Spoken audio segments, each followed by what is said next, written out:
En este momento creo que es muy importante que nos comuniquemos, puesto que estamos en una situación justamente de estrés persistente, ¿no? Una angustia que no nos permite tranquilidad en relación a cuál será el resultado de las elecciones presidenciales que se realizaron el día de ayer, 6 de junio.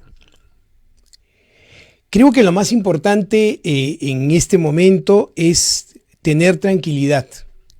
Y tener tranquilidad en el sentido de que en realidad no es tan importante en ese momento quién termine siendo el presidente de la República, sino probablemente el tener claro que el Perú está dividido. Y está dividido en dos posiciones políticas que por su filosofía podrían calificarse como diferentes, pero que en realidad, si ustedes han puesto atención a las campañas de ambos candidatos, claramente la intención de ambos es encontrar el bienestar del país.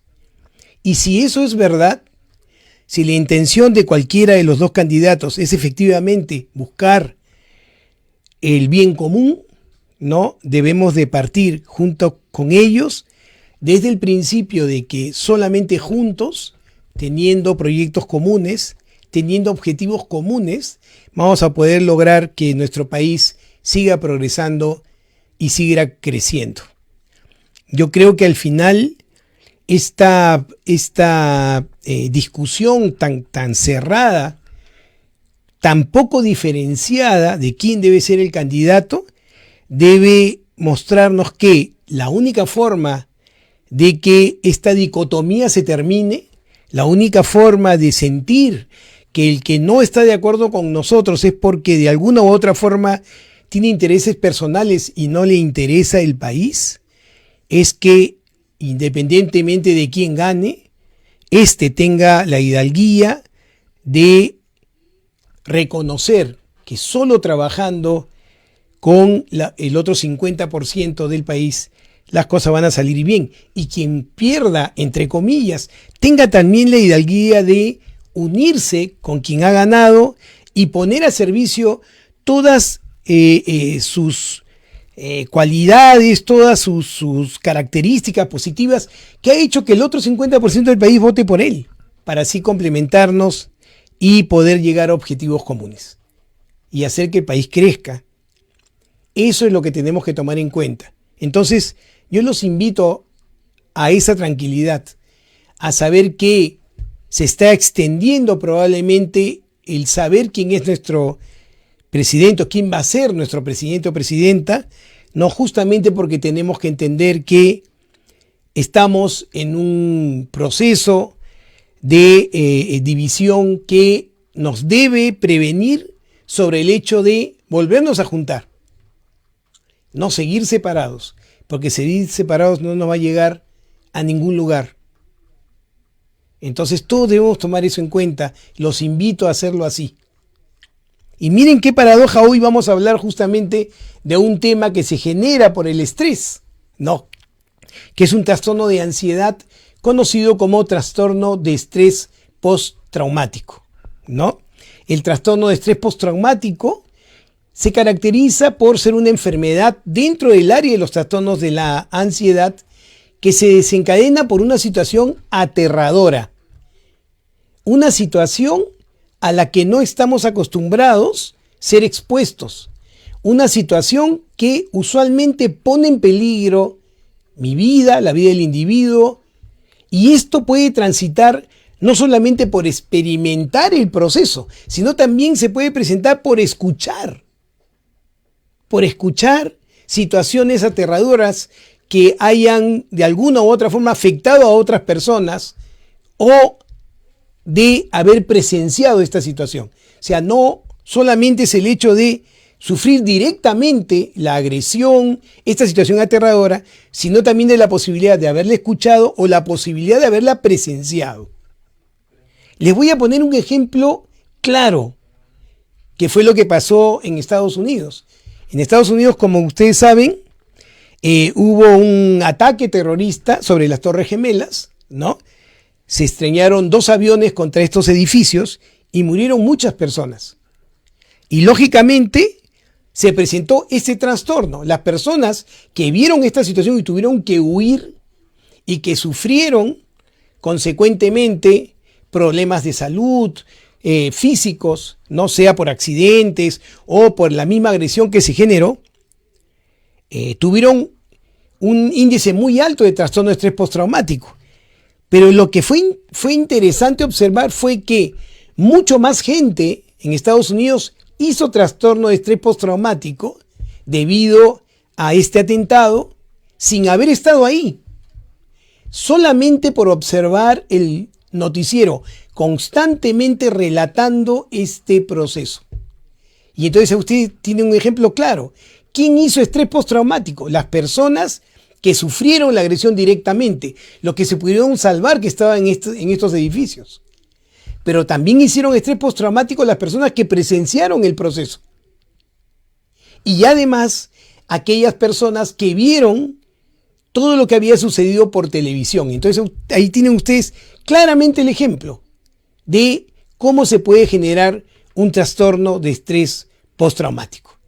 Una vez que el trastorno de estrés postraumático es convocado a través de estas situaciones de terror, se van a presentar síntomas que pueden presentarse en la primera semana o después de años.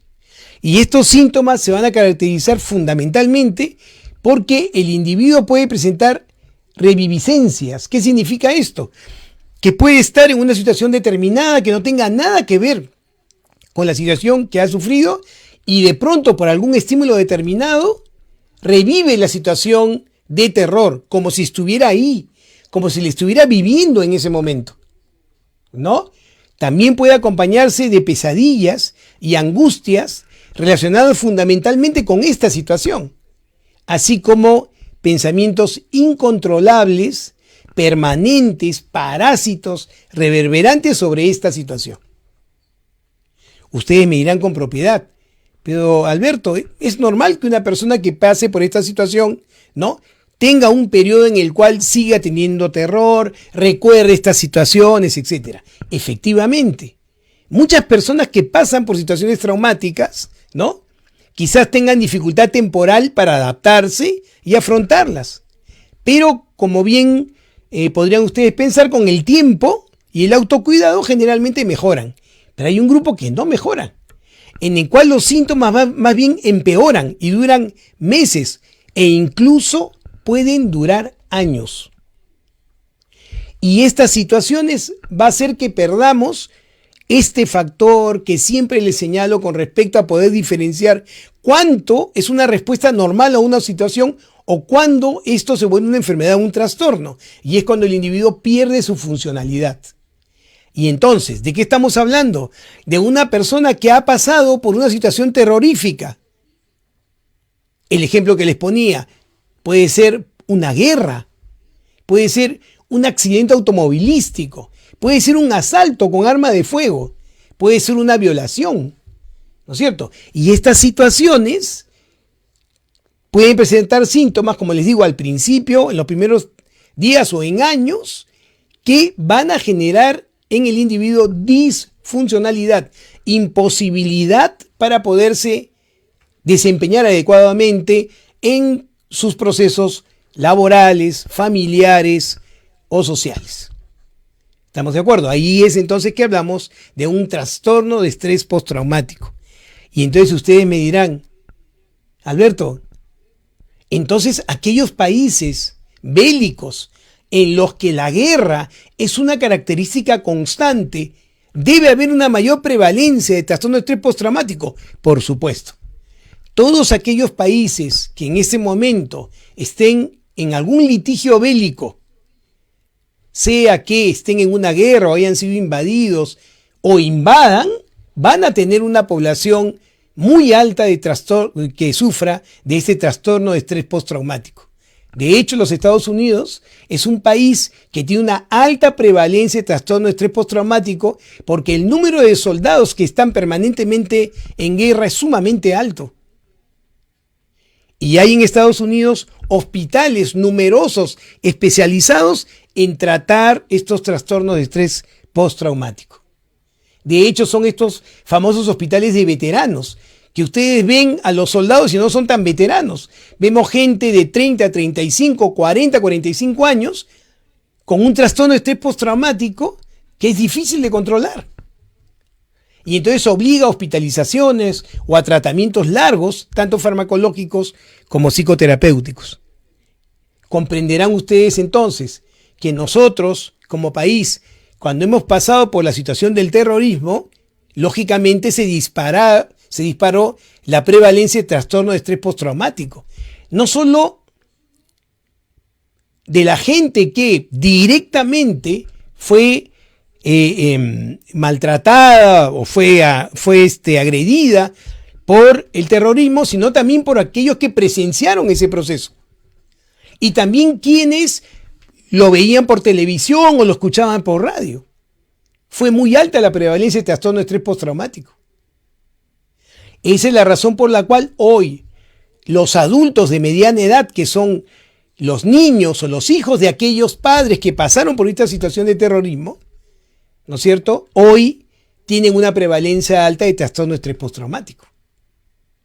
¿Se dan cuenta? Entonces sí es lógico pensar que aquellos países donde la violencia es una característica, el trastorno de estrés postraumático entonces será más frecuente. ¿Se dan cuenta? Entonces hay que tener mucha atención con esto, porque muchas veces pasa desapercibido y se confunde con otros diagnósticos. No, es un obsesivo, siempre recuerda la guerra. No. Puede estar pasando justamente por un trastorno de estrés postraumático. Muy bien. Entonces, ¿cuáles son los síntomas que caracterizan este proceso? Los síntomas pueden comenzar dentro de un mes, como les decía, o en tiempos posteriores, que pueden ser hasta años después del evento traumático. Y estos síntomas, les recordaba, ocasionan considerables problemas que pueden interferir con su capacidad para el trabajo, con su capacidad en general para sus tareas normales. Muy bien. Y entonces, ¿cómo podemos dividir estos síntomas? Generalmente los síntomas se expresan en 4 grupos. ¿Ya? El primer grupo son los recuerdos intrusivos. Estos recuerdos intrusivos que les había dicho, ¿no? De pronto yo estoy tranquilo, escucho un ruido, o una persona dice una palabra determinada, o se apaga la luz y de pronto esto resulta siendo un estímulo que convoca el recuerdo de esta situación terrible que pasé y esto me genera una angustia incontrolable. O también puedo tener síntomas de evasión. Como yo voy identificando todas aquellas cosas que me recuerdan a aquel evento traumático, las evito. Y si son muchas, puedo terminar en mi casa, sin salir, para evitar aquellos estímulos que vayan a nuevamente convocar todos estos síntomas que son propios del trastorno de estrés postraumático. Lo otro que es característico son los cambios de pensamiento y los cambios del estado de ánimo, donde el individuo está tranquilo y de pronto se pone agresivo, irritable, intolerante, violento, o se deprime bruscamente. Y también el otro grupo de síntomas son los cambios en las reacciones físicas y emocionales. De pronto viene el recuerdo y uno tiene expresión física del problema, comienza uno a sudar frío, todo el mundo lo está viendo, nadie entiende lo que le está pasando, ¿no? Y sin embargo tiene una expresión, un rostro de terror, sudoroso, intranquilo, con un aumento de la motilidad del movimiento, temblores, etc. Y entonces estos 4 síntomas son característicos del trastorno de estrés postraumático. Muchas veces aquellas personas que son testigos de estos pacientes que transitan por este trastorno piensan que el paciente está loco. Mira, está loco. Y en realidad no es un trastorno del pensamiento, es un trastorno de la ansiedad, donde el paciente no tiene control de las cosas que recuerda, ni la intensidad de lo que recuerda, y no tiene control sobre el terror cuando recuerda esta situación que ha vivido. ¿Estamos de acuerdo? Entonces es un cuadro que realmente resulta siendo sumamente complicado y que tenemos que tomar en cuenta. Que saben ustedes, estamos en nuestro programa Musicalmente, nos pueden llamar al 512-6161, siempre estamos pendientes de sus preguntas y por supuesto nos pueden escribir al Facebook. Muy bien. Entonces, ¿cómo son los recuerdos intrusivos? Esto que les decía, 4 grupos de síntomas. ¿Cómo son los recuerdos intrusivos? ¿No? Son recuerdos que son recurrentes, son involuntarios y angustian mucho a la persona porque le hace recordar el evento traumático. Entonces comienza a revivir este hecho como si estuviera sucediendo en ese momento. Eso es lo que se conoce, como les había dicho al principio, como reviviscencia. Es como revivir nuevamente lo que ha sucedido. También tenemos sueños perturbadores y pesadillas acerca de ese hecho traumático. Y esas pesadillas son muy vívidas. Es como si uno estuviera dentro de la situación nuevamente. Por eso es que cuando despierta de esa pesadilla, despierta con mucho temor, muchas veces gritando, sudando, porque tiene todas las reacciones del momento terrible que ha pasado en esta situación terrorífica. Tenemos una primera llamada. Aló, buenas tardes. ¿Con quién tengo el gusto? Buenas tardes, Alberto, de parte de Carlos Martán. Ah, Carlitos, ¿cómo estás? Cuéntame, hombre. Qué gusto escucharte. Me gusta, amigo. Me parece muy interesante el tema. Ajá. Y la pregunta va acá, ¿no? O sí. sea, yo tuve la oportunidad de conocer a una persona en Estados Unidos, peruano, que ¿ya? había la guerra de Vietnam.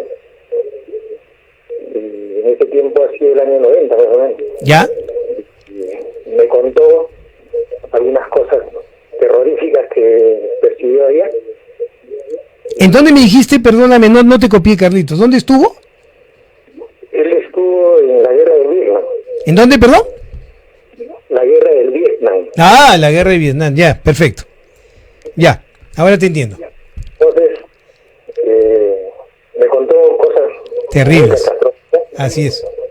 Y lo cual me costaba trabajo creerlo, pero bueno. Sin embargo, lo notaba también un poco que se salía, ¿no? O sea, parece que la ansiedad lo dominaba, ¿no? Correcto, correcto. Pero aparte de ello, yo he conocido personas, la pregunta debe venir a raíz de esto, ¿no? Sí. He conocido algunas personas que han tenido un desequilibrio de formación dentro de su hogar, toda vez que han tenido, pues, digamos, sus padres que hacían una vida imposible, o sea, de unos pleitos catastróficos. Correcto. Y ellos han crecido percibiendo eso, ¿no? Correcto, correctísimo. Pregunta viene acá, ¿no? ¿Tiene alguna similitud el impacto en la persona, o sea, de una situación y la otra, para el registro que muestra, ¿no? Así es, así es. Así es, Carlos. Te agradezco muchísimo la intervención. Vamos justamente a explicar esto en los factores. Te agradezco mucho la intervención. Gracias. Ok, gracias también. Lo que dice Carlos es totalmente cierto y voy adelantándoles que uno de los factores de riesgo más importantes, si no el más importante, de hacer un trastorno de estrés postraumático es el maltrato infantil. Por supuesto que sí. Es el maltrato infantil. Mucho cuidado con aquellos padres que piensan que pelearse delante de sus hijos pequeños no los va a dañar porque ellos no lo van a recordar o no lo pueden explicar. Es todo lo contrario. El ver situaciones de terror, situaciones traumáticas constantemente hace que esos niños en la adultez puedan hacer justamente, como bien dice Carlos, un trastorno de estrés postraumático, puedan hacer un trastorno de ansiedad generalizada o puedan hacer un trastorno depresivo mayor. Pero son esos niños justamente los que son más proclives a hacer un trastorno de estrés postraumático, justamente por ver, por ser golpeados, por negligencia, por dejarlos en el abandono, por no darles de comer, por tener carencias, pueden justamente en la adultez hacer trastorno de estrés postraumático. Como les decía, los síntomas pueden presentarse en meses. Hay niños que hacen trastorno de estrés postraumático, pero tienen, entre otras cosas, una manera muy peculiar de expresar ese trastorno. Y es que usualmente ellos, a través de cuentos o dibujos, hablan de la situación por la que están pasando o por la que han pasado. Si no, como les digo, si no hay rastro, probablemente entre la adolescencia y la adultez temprana, hagan un trastorno de estrés postraumático, un trastorno de ansiedad o un cuadro depresivo mayor. Gracias, Carlos, por tu intervención. Muy bien. Y entonces teníamos primero los recuerdos intrusivos, ¿no? Les decía entonces que uno puede despertar así de ese sueño. El otro grupo les había dicho que era la evasión. Entonces, ¿qué hace el individuo para no pasar por estas situaciones de recuerdos terribles? Trata de evitar pensar o hablar acerca de ese suceso traumático. No me hables nada de eso. Y miren ustedes, deben conocer muchas personas que han sufrido maltrato infantil y que no les gusta hablar de esa situación. Por favor, no me hables de eso. No quiero recordar nada de eso. Es una conducta evasiva, ¿no es cierto? Evita lugares, actividades o personas que le recuerden estos sucesos. Y entonces yo les pregunto, si yo he sido un niño maltratado por mi padre, ¿no? Golpeado constantemente por mi padre, y en la adultez no lo quiero ver, ¿no es cierto? Probablemente sea justamente por esta conducta evasiva, ¿no? No quiero verlo porque no quiero recordar. No quiero volver a sentir o vivir todas esas situaciones de estrés, de sufrimiento que yo he vivido de pequeño. Y entonces, ¿esto qué me va a generar? Cambios en mi pensamiento y, por supuesto, me va a generar cambios en mi estado de ánimo. Porque si yo comienzo a evitar todo aquello que esté en relación a un trauma, a una situación, como les decía, terrorífica, y tiene relación con mi familia, voy a tenerme que apartar de la familia justamente para evitar esos recuerdos. ¿Se dan cuenta? Y a veces uno no puede entender, oye, no, con mi hermano yo la verdad es que no tengo comunicación porque él decidió apartarse de todos. Y uno no recuerda las situaciones que vivió su hermano. No todas las personas son resilientes. No todas las personas tienen la capacidad de pasar por una situación terrible, de estrés, terrorífica, y reponerse. Hay personas que tienen capacidad para hacer eso, pero otras no. Y entonces se presenta este trastorno, como les acabo de señalar. Y el otro gran grupo, como les decía, son los cambios de pensamiento y del estado de ánimo. El individuo con trastorno de estrés postraumático tiene un pensamiento negativo y una visión catastrófica del futuro. Y entonces prefieren no estar con las otras personas, prefieren no estar con el mundo en general. Y entonces, ¿qué hacen? Se aíslan. ¿Por qué? Porque tienen una desesperanza con respecto al futuro. ¿Se dan cuenta? Miren cómo se aplica lo que estamos viviendo ahora. Miren ustedes. Si las campañas presidenciales se basan en recordar los desastres y recordar los odios, ¿no es cierto? ¿Qué esperanza pueden tener las personas con respecto al futuro? ¿Qué esperanza pueden tener con respecto a lo que vaya a suceder? Van a tomar lógicamente una posición defensiva. Entonces yo estaré en contra del otro. Y en ese momento en el país, como ustedes están viendo, estamos divididos 50-50. Eso es lo que tenemos que hacer. Defendernos y pelearnos entre nosotros para lograr ¿qué? Absolutamente nada. Por eso les decía, esas son malas fórmulas. Malas fórmulas para la convivencia, malas fórmulas para la salud mental. Malas fórmulas para un país que está tratando de buscar equilibrio y bienestar. Tengo 60 años y les aseguro que mi percepción siempre ha sido esperanzadora en el país. Pero siempre pasamos por estas situaciones. Es como si fuéramos en espiral, ¿no? Siempre repetimos algo parecido. Que esta sea nuestra oportunidad para cambiar. Una de esas consecuencias de estrés persistente, les decía, es el trastorno de estrés postraumático. ¿no es cierto? Entonces, evito las relaciones cercanas porque tengo la sensación de que me van a dañar. Tengo dificultad entonces para profundizar mis relaciones. Tengo dificultad para sentir emociones positivas. Y me siento emocionalmente insensible. Ya no puedo ver al otro. ¿Se acuerdan qué cosa es eso? Es la pérdida de la empatía. Que es lo último que un ser humano debería perder. Muy bien. Y por último tenemos los cambios físicos y emocionales, como les había dicho. Lógicamente, ¿no? Toda esta situación de ansiedad persistente va a tener expresiones físicas propias de la ansiedad, como ya en otras oportunidades hemos conversado, ¿no? Entonces voy a tener una expresión de estar asustado, de estar siempre a la defensiva, no siempre en alerta, esperando que algún peligro me vaya a acechar. Voy a tener dificultades para dormir.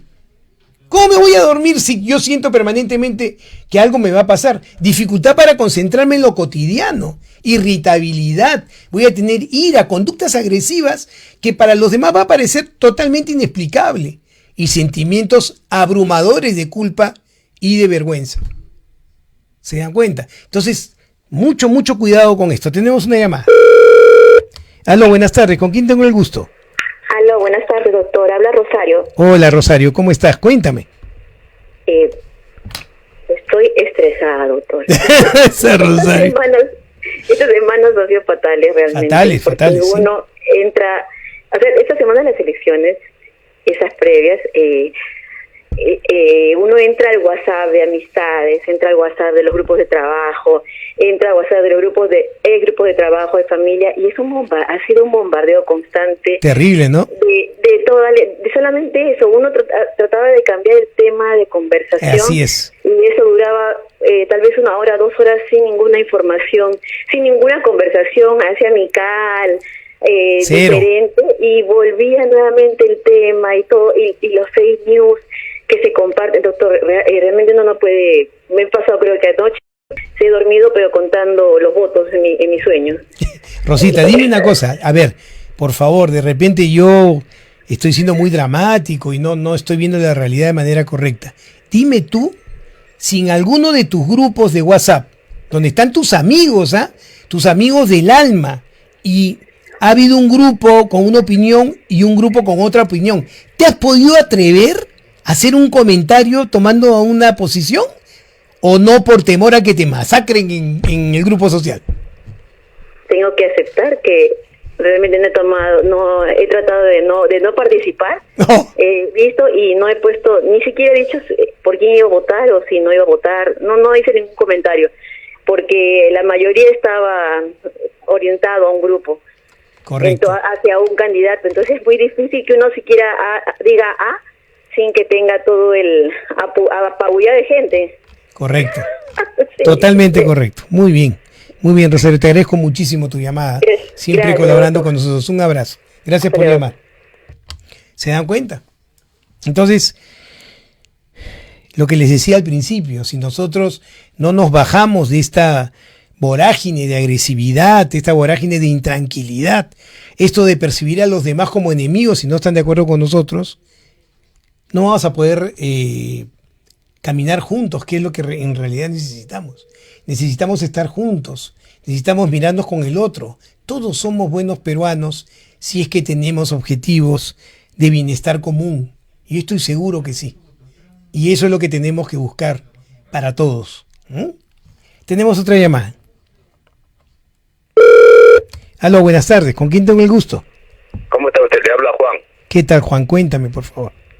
Bueno, le doy las gracias infinitas por recibirme mi opinión, ¿no? Por favor, Juan. Mire, muchísima gente, bueno, primeramente vamos a empezar respecto a las elecciones. Creo que ahorita hemos recibido una tremenda bálsamo purificador por la culminación de las elecciones. Así es.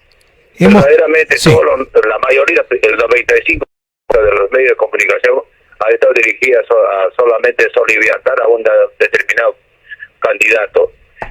Entonces, ahora ya hemos, como se dice, las tensiones seguramente de cada persona simpatizante de cada uno de los candidatos ya ha bajado esa tensión enorme.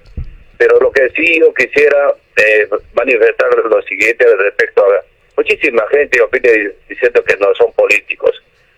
Bueno, pues hay mucha gente que no ha leído Aristóteles, pero evidentemente todo ser humano es un animal político, desde que nace es un animal político, ¿no? Entonces, sea para bien o para mal, de todas maneras tiene una tendencia, ¿no?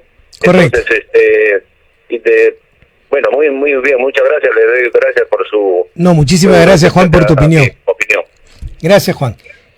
Lo que dice Juan es correcto. Miren ustedes, la política es un proceso que nace desde la época de los neandertales. Como bien dice Juan, la política es parte del propio ser humano, y no solamente del ser humano, de los mamíferos en general. ¿Por qué nace la política? La política nace para ordenar un grupo social, para ponerse de acuerdo en sus opiniones y buscar caminos comunes que beneficien a todos. Eso es la política. Lo que ha pasado es que la política se distorsiona cuando quien ejerce la acción política directa, me refiero a que tiene un cargo determinado, un cargo político, en vez de seguir con el concepto claro de lo que es la política, busca el beneficio propio y se olvida del beneficio de todos. Y entonces ahí estamos hablando de una mala política. No es que todos los políticos sean malos. Hay malos políticos. La política per se no es mala. La política es necesaria para ordenar un grupo social. El problema es que hay personas, como vuelvo a repetir, que toman el poder político y distorsionan el concepto. ¿Estamos de acuerdo? Lo que dice Juan es totalmente cierto. Todos somos esencialmente políticos. ¿Por qué? Porque todos queremos el bien común, todos queremos que las leyes se cumplan, todos queremos que haya un ordenamiento social, todos queremos eso. Pero claro, yo no puedo ejercer mi posición política como ser humano diciendo, sí, las leyes se van a cumplir para los demás, pero para mí no, porque yo soy yo. ¿No? Los procesos morales, éticos, se van a cumplir para todos, pero yo no. Yo puedo pasar por encima de eso porque yo soy yo. Es una mala utilización de la política. ¿Me comprenden? Entonces, la política es necesaria en los grupos sociales. Por supuesto que sí. El problema es cuando se distorsiona. Lo que dice Juan es totalmente cierto. Eso es lo que tenemos que hacer ahora. Todos tenemos que ser entes políticos adecuados, saludables, que no debemos perder el objetivo de nuestra posición política, que es buscar el bienestar de los demás. Y justamente quien dirige la política tiene que tener como misión resolver los conflictos, resolver las diferencias de ideas, para poderse complementar y buscar un camino común, no la confrontación. La política adecuada, hecha, acorde a su definición, no busca el conflicto, soluciona el conflicto. Para eso es la política, para solucionar el conflicto. Sociedades poco organizadas no tienen política. Entonces no hay forma que se cumplan con las reglas, no hay forma que se cumplan con las leyes, la ética, la moral, no existe nada de eso. Eso es lo que tenemos que buscar. Y eso tiene que ser basado en el respeto del otro. Pero para yo poder tener respeto con relación al otro, ¿qué es lo primero que tengo que tener? La capacidad de ver al otro, pues. Y eso se llama empatía. Y eso es lo que estamos perdiendo. En el trastorno de estrés postraumático se pierde la empatía. ¿Por qué? Porque el individuo ha pasado por una situación tan terrible que le es difícil ver al otro. Porque inclusive viendo al otro, lo que va a hacer es recordar su propio trauma. Y entonces se va a alejar de él. ¿Se dan cuenta? Entonces, eso es parte de la enfermedad y no es un síntoma menor, es un síntoma mayor. Entonces, resumiendo hasta este momento, ¿cuándo se genera un trastorno de estrés postraumático? El trastorno de estrés postraumático es una enfermedad que altera la salud mental y que está dentro de los trastornos de ansiedad. ¿Cuándo se genera un trastorno de estrés postraumático? Cuando el individuo pasa por una situación terrible, terrorífica, a la que no está acostumbrada y en la que puede perder la vida. ¿Cuáles son aquellas situaciones que con más seguridad pueden generar un trastorno de estrés postraumático? Las guerras, las violaciones, los asaltos a mano armada y la pérdida constante de familiares o ver pelear familiares o ser desatendidos en el caso del maltrato infantil. Una sociedad que no cuide a sus hijos es una sociedad que cría personas con trastorno de estrés postraumático, personas con trastornos de ansiedad, que van a perder su capacidad empática porque tienen miedo, porque tienen temor. ¿Se dan cuenta? Con una política adecuada donde la familia se respete porque está justamente en la Constitución, ¿no es cierto? Lo más probable es que tengamos niños bien criados, cuidados, protegidos, para que cuando sean adultos sean personas justamente sanas, saludables, de las que van a salir políticos adecuados. ¿Se dan cuenta? Por ahí tendríamos que empezar. Entonces, mucho cuidado con el niño. Basta de maltrato, basta de golpear, basta de tener la sensación de que un niño es un niño y un adulto es un adulto. Entonces son diferentes y él no va a escuchar, no va a aprender, ¿no es cierto? No va a saber lo que está pasando, no hay ningún problema. Se equivoca. Entonces, resumiendo, ¿cuáles serían los factores de riesgo para hacer trastorno de estrés postraumático? 1, maltrato infantil. Primerito, negligencia. 2, antecedentes familiares de problemas de ansiedad, depresión o trastorno de estrés postraumático. 3, haber pasado por otro trauma a etapas previas, ¿no es cierto? Porque la siguiente puede ser ya el detonante definitivo para hacer un trastorno de estrés postraumático. Tener un trabajo que aumente la exposición a situaciones de peligro. Se cae de maduro, ser soldado, por ejemplo. Un soldado va a tener más posibilidades de hacer un trastorno de estrés postraumático. Un soldado, un policía, un serenazgo. ¿Se dan cuenta? Tener problemas de salud mental como depresión o ansiedad de base. Tener problemas de consumo de sustancias. Usualmente, y es frecuente encontrar pacientes con trastorno de estrés postraumático y alcoholismo. Y carecer de un buen sistema de apoyo. ¿Saben a qué se refiere uno cuando dice sistema de apoyo? Contar con una familia, con un grupo social estructurado. ¿Se dan cuenta? Estos son los factores de riesgo que pueden generar entonces trastorno de estrés postraumático. Muy bien. Pero ustedes me dirán, y hay muchas otras situaciones, por supuesto.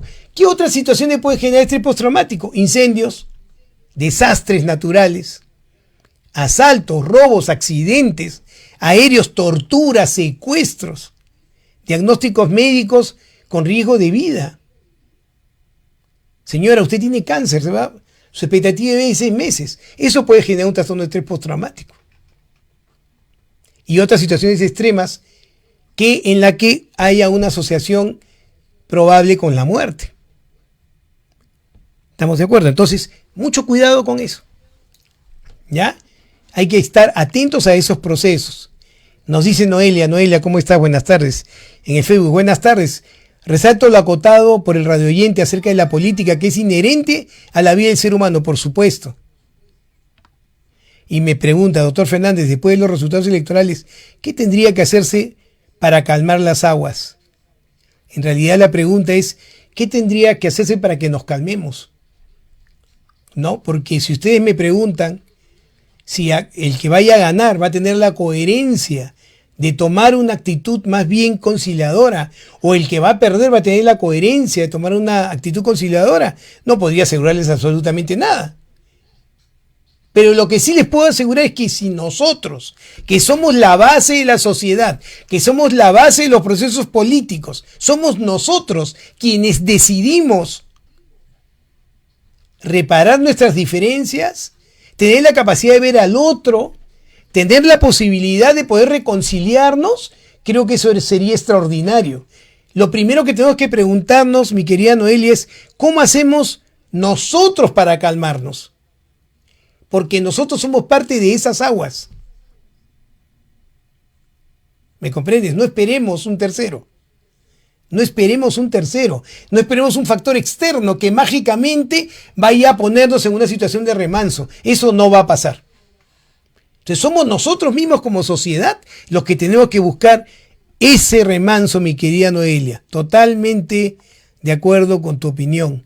Javier nos dice, un tema muy útil y hasta urgente es en nuestro país. Resalto la forma como empezó el programa tranquilizándonos respecto a la situación política. Un programa digno de escuchar. Muchas gracias, Javier. Si tú supieras cómo yo conozco muchas personas que les duele el país y que tratan de hacer todo lo posible para que las cosas vayan bien, pero que creo nos equivocamos al esperar que alguien lo haga por nosotros. Nadie lo va a hacer por nosotros. Nosotros tenemos que ser agentes activos de ese cambio. Si no, esto no va a mejorar. Miren ustedes, tenemos otra llamada. Aló, buenas tardes, ¿con quién tengo el gusto? Doctor, buenas tardes, mi nombre es Carlos. Muy interesante la conversación de esta tarde. Y quería hacer una consulta, por favor, que me sucede a mí. Por favor. Mire, hablando del tema postraumático, usted claramente ha dicho que también tiene que ver mucho el tema de la muerte. Sí. Y justamente tuve un evento muy triste para mí. Hace 3 meses falleció mi esposa. Caray. Justamente en este tema del COVID. Y me ha sentido pese. Estuve cerca de ella, atendiéndola. La vi cómo se fue. La vi como poco a poco se apagaba, porque lamentablemente el virus, su organismo no resistió. Y bueno, le estuve con ella 1 semana y media antes que fuese al hospital, en cada UCI, y finalmente falleciera. Entonces yo me he quedado con ese trauma, ¿no? O sea, además del tema del dolor.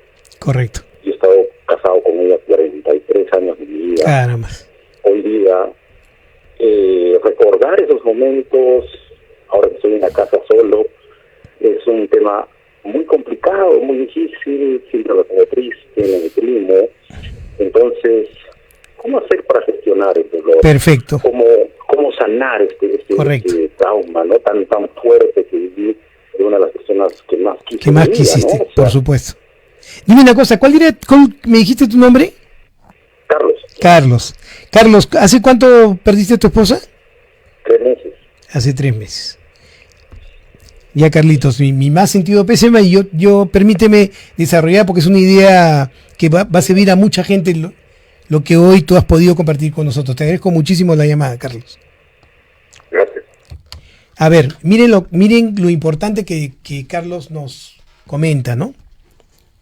El amor de su vida ha fallecido, con quien compartió mucho tiempo juntos, en proyectos comunes, en objetivos comunes. Y de pronto ella se va por una contingencia que nosotros no hemos podido manejar. Muy bien, y se dio hace 3 meses. Perfecto. Entonces, mi querido Carlos, mira, yo te voy a decir algo que de repente al principio no te va a sonar coherente, pero tú eres un privilegiado. Y te voy a decir por qué. Eres un privilegiado porque has pasado por una vida maravillosa. Has podido empatizar y compartir el amor y todo lo que tú eres con otra persona. Por mucho tiempo, Carlos. Si yo te contara cuánta gente en realidad podría decir algo así, te sorprendería. Te sorprendería, Carlos. Yo estoy seguro que tu esposa en este momento debe estarte mirando y probablemente debe estar preocupada por tu sufrimiento, ¿no? Pero yo te invito, Carlos, a ponderar todo lo que has vivido, toda la felicidad que has tenido y sobre todo entender que mientras que tu esposa esté en tu corazón, nunca se ha ido, hermano, nunca se fue, está ahí contigo y tú la has podido acompañar y él lo entiende perfectamente. esto ya debe pasar de ser un dolor a ser un reconocimiento, tanto de tu capacidad para poder mantener una relación profunda tan importante como el haber podido disfrutar eso, tanto tú como tu esposa, porque te aseguro, Carlos, no es común. Abraza la felicidad que has vivido, abrázala y mira hacia adelante. Te aseguro que te va a confortar.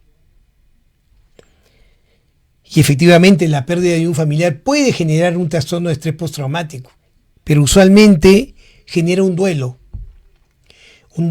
que es necesario vivir, pero que no es sano prolongar. ¿Ya? Entonces, si el duelo, después de un tiempo determinado, que es alrededor de los 15 días, un mes, 2 meses, yo comienzo a sentir que estoy imposibilitado de poder retornar a mi trabajo, de poder retornar mi relación con mis seres queridos, de poder retomar mi funcionalidad, entonces la primera posibilidad es que yo esté pasando por un trastorno depresivo mayor y es necesario buscar ayuda profesional para eso. Pero si el recuerdo se ha vuelto una vía en la cual concentrarme en la pérdida en vez de lo vivido es una característica, es mejor buscar una ayuda terapéutica para orientar ese dolor hacia una ponderación más productiva de la felicidad. Eso es lo que te recomiendo, Carlitos. Y gracias por la llamada. Muy bien. A ver, tenemos otra llamada. Aló, buenas tardes. ¿Con quién tengo el gusto? ¿Qué tal, doctor? ¿Cómo estás? Saluda Julio. ¡Julio! Hola, Julito. Cuéntame, ¿cómo estás? Bien, doctor, gracias. Comentarle, no, justo el tema está muy interesante. Estaba escuchando muy atentamente lo que usted dice. Me hace recordar a mi hermana, ¿no? Claro, me habías contado, sí. Tu hermanita. Ella ha pasado por eso, ¿no? Ella se ha hecho tratar de invalidación por el estrés postraumático. Ah, mira. Sí, por todo lo que pasó, ¿no? Los malos recuerdos, las malas experiencias, lo que yo le hice pasar. Correcto. Y bueno, ahora ella está bien, ¿no? Yo me he recuperado todo y ya. Claro, Julio. Estoy tranquilo. Pero hay veces en que ella, por ejemplo, no, yo estoy escuchando una canción de los Beatles, hay una canción que se llama Girl. Ajá. Ya, y escucho esa canción y le recuerda algunas situaciones. Situación de consumo, así, y se pone bien se estresa bastante y reniega, realmente se altera bastante. Ya. Por eso yo quiero apoyarla bastante a ella para que no tenga ningún pensamiento, no tenga ningún estrés, ¿no? Correcto, Julio. Dime una cosa, ¿ella sigue en tratamiento?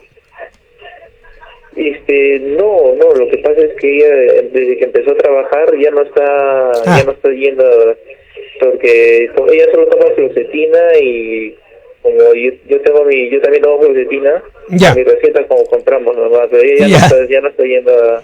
Ya, pero sería bueno, Julio, que cuando tenga tiempo, de todas maneras vea a su médico y la reevalúe, ¿ya? Porque estos son tratamientos que tú por experiencia sabes, no se pueden dejar abruptamente, ¿ya? Claro. Recomiéndale a tu hermanita eso, ¿ya, Julio? Yo lo voy a decir, doctor. Y además, un fuerte abrazo y gracias por llamar, Julito. De nada, doctor. Un abrazo. ¿Cómo es entonces que enfrentamos esta situación? Cuando ustedes su trastorno de estrés postraumático les haga perder funcionalidad e inclusive ustedes comienzan a tener ideación suicida porque piensan que vivir así en realidad no es humano, por favor pidan ayuda. Yo les he dicho innumerables veces que hay excelentes psiquiatras y psicólogos en este país, que los hospitales de salud mental, el Hospital Arco Herrera, el Hospital Valdizán, el Hospital Noguchi, tienen excelentes servicios de consulta externa, donde ustedes van a poder recibir ayuda y tienen un maravilloso, y me consta, equipo de psicólogos que los pueden ayudar a través de una terapia a poder reparar el daño que les podía haber generado pasar por situaciones de estrés tan importantes y que le hayan generado justamente un trastorno de estrés postraumático. Recuerden ustedes, un trastorno de estrés postraumático no tratado se puede complicar. Se puede complicar con depresión. Se puede complicar con problemas de consumo de drogas y de alcohol. Porque cuando uno no puede manejar la angustia, encuentra un refugio en esas drogas, que lo único que van a hacer es destruirlo más, ¿no? Es muy frecuente en las mujeres que el trastorno de estrés postraumático genere trastornos alimentarios, bulimia, anorexia y por supuesto, como les decía, la ideación suicida es probablemente una de las complicaciones más importantes del trastorno de estrés postraumático no tratado. ¿Estamos de acuerdo? Y ustedes me dirán, doctor, ¿y cómo evitamos este trastorno? En realidad hay que evitar los traumas. Y si nosotros tenemos una política de salud mental donde el núcleo fundamental esté en la prevención, y se está trabajando en eso en el ministerio, me consta también, en el Ministerio de Salud hay un extraordinario equipo en la Dirección de Salud Mental que está procurando implementar todo esto, no solamente en la atención especializada, sino también en atención primaria. Lo focalizamos sobre nuestros niños, probablemente sea la mejor prevención que tengamos en los temas de salud mental. Elizabeth nos escribe, gracias Elizabeth, siempre estás ahí con nosotros. Muchas gracias por los saludos.